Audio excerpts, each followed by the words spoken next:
I took the questions that keep getting asked, and I feel these are organized in terms of broad ideas versus frequency, as in, it's not necessarily the case that the first question was asked the most. That being said, the first question, unambiguously, has been asked of us the most. So, do I really need to get that much protein? Let's start with how much protein do we generally recommend, right? So we're talking anywhere between 3/4 to a gram of protein per pound of body weight. Don't get off the And now, this is going to vary between a patient who is 300 pounds versus a patient who is 150 pounds. How do you like to approach that variation? Right. So, going to do the quick math real quick.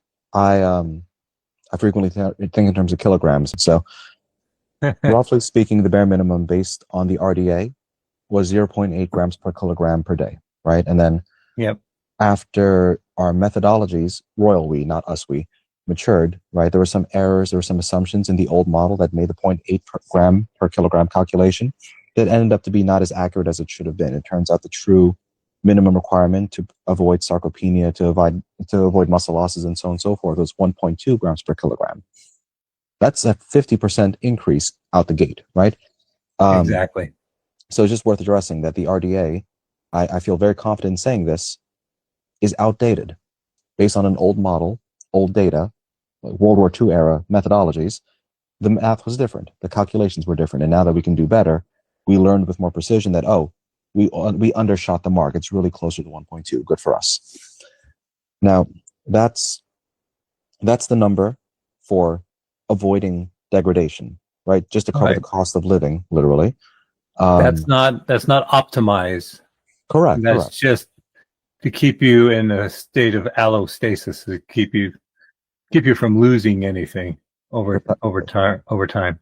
Yep. So clinically speaking, we tend to recommend, as James mentioned, again, talking in terms of kilograms, because that's how I just tend to think, it's about 1.6 to 2 grams per kilogram per day, right? And that's what I'll recommend to the patients. To answer the direct question that you posed, I tend to tell my patients that flat, like just deliver it to them like that. What I tend to offer as a negotiation tool, right? So this is going to allude to us hanging out with our more professory colleagues, Lyle and Beekman, all those types of folks, right?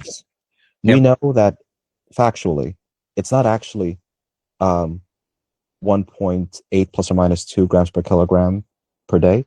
It's 1.8 plus or minus 2 grams per kilogram of lean body mass per day. Exactly. Right? And that's an important difference, because if we know your body fat percentage, we can get a truer read. So let's pretend you're 50% lean, 50% body fat, which that's a problem, right? That's what we're here to fix. Then even if you're 300 pounds, as in ballpark at 140 kilograms, you're actually only 70 kilograms lean, which means your protein burden is something like 1.7 times, just call it 2 for the sake of math, somewhere between 120 to 140 grams per day, which is much more manageable than, 200 plus. So just hearing that is useful.